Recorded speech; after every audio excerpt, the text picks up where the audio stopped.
Hey, what's up? My name is Ken and thank you for clicking this video. This video is about Harbin, a very beautiful city in China. It's called the Winter City, which has Russian and Chinese influence. So sit back, relax, and enjoy the video. This vlog is about weather, travel tips, sights, tourist spots, and food of Harbin, the Winter City. A quick history. Harbin is a city in North China with a Tsarist influence. It was once called the Paris of the East. It was the home for some Russians who came to China during the Bolshevik Revolution. They made Harbin their home and constructed structures similar to what we see in Russia. And now I'm going to be talking about my Harbin experience. Harbin, a great city in China, deserves my recommendation. I'm not very famous. I'm just an ordinary guy. I just want to share my experiences in this city. I fell in love with this city because of a lot of things. I'm currently living and working in Tangshan City, China. So I decided to spend my New Year's Day in Harbin. It took me about an hour and 15 minutes to get to Harbin Taiping International Airport. And since it just snowed that day, it took me more than an hour to get to the city center. Another way to get to Harbin is via G-train, or the high-speed train. The current travel time is 7 to 8.5 hours, and the running distance is 1,241 kilometers, or about 717 miles, until you get to Harbin Railway Station. Now let's talk about Harbin's temperature in winter. Talking about the temperature of Harbin, it goes down to negative 38 degrees Celsius or negative 36 Fahrenheit in January as its coldest temperature. It's really cold. So when I was there, it was like negative 28 degrees Celsius. Harbin's winter time spans from November to February, and there is a big temperature drop from day to night of 11 degrees Celsius. It snows about 6 days a month, but the total precipitation is only about 8 millimeters. Though it is freezing, it is actually fairly humid and usually sunny. As a person that was born in the tropics, in the tropical weather, negative 28 is really freezing cold. But I quite enjoyed it because I'm a little masochist myself. No, just joking. Here's a video I took that night. So this is how negative 28 feels like. I feel like Let's talk about clothing. Here are some clothes to wear. Thick underpants, wool vest. 1, 2, 3 layers of socks, thick pants, a sweatshirt, a turtleneck sweater, thick furry coat, a hood with faux fur lining, a scarf, thickly lined shoes, earmuffs, a mask, and gloves. And if you feel that these clothes aren't enough for that weather, I have some useful tips for you later. Next stop is food. Barbecue is found at the central street, which is located at the heart of the city. We also have the Hongchang sausages, which is a traditional delicacy of Harbin. I'm not a big fan of ice cream, but I somehow decided to buy Ma Dia iced lolly. What do we do in a cold winter's night? Eat some popsicle sticks. It's yummy. I admit, I'm a foodie, and I like trying food I've never tasted before.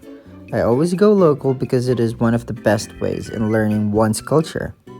So I walked around the city center and it opened my eyes to gastronomic heaven.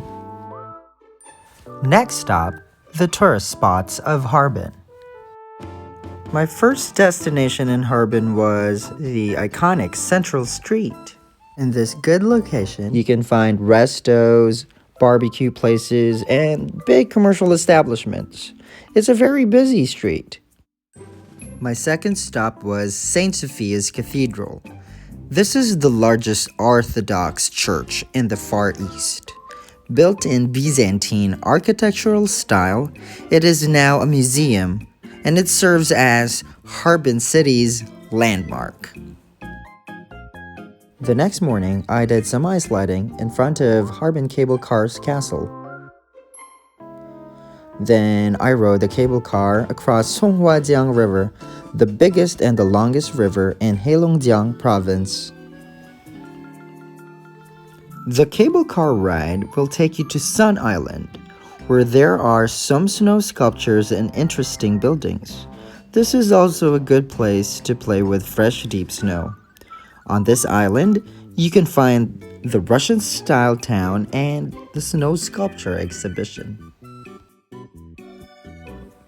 Now, let's go to the Harbin International Ice and Snow Festival. This is the largest ice and snow festival in the world. You'll see snow sculptures longer than 2 football fields that might set world records. Like the ice constructions, these are also technologically sophisticated displays that uses computer-controlled LED and laser lights for stunning displays at night. This video was taken on New Year's Eve. I really had a good time, but I couldn't stay outside for too long. It was freezing cold. To be honest, I was literally dying from hypothermia that night. But the fireworks display was so amazing, so staying was all worth it.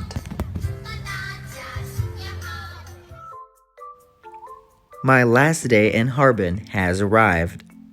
Laodawai, or the Chinese Baroque Street, was my last destination. The structures around this street has been around for hundreds of years, which has taken on its own brand of such a blend of time and cultures.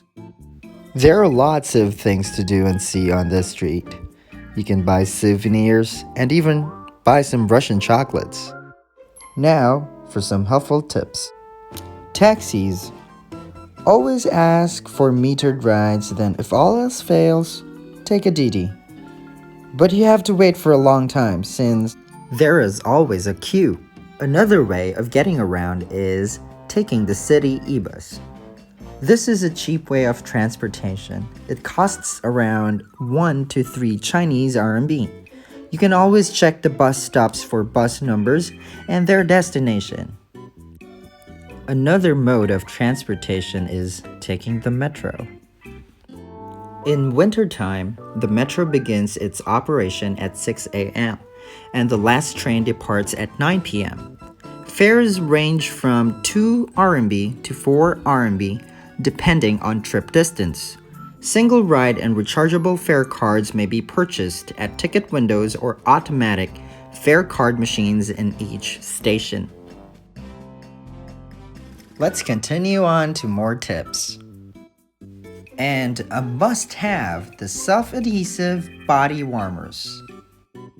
These are single-use air-activated heat packs. These packs are sticker-like pads which provides extra warmth for your body and especially for your feet. You can use it for your phone too, since extreme cold drains your batteries instantly. It might be handy for you guys. Next is buying souvenir items. From my personal experience, shops along the streets, especially Laodawai, offer reasonable prices than those vendors along the alley. Of course, the airport. They offer higher prices for the same souvenir items, so I suggest buy them outside.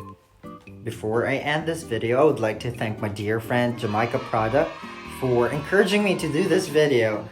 Jam, my loves, I miss you, and I'll see you soon. Did I miss anything? Do you have comments or suggestions? Write down your thoughts on the comment section down below. And if you like what you see, please subscribe. Don't forget to hit the like button. Thank you and see you on my next video. Goodbye.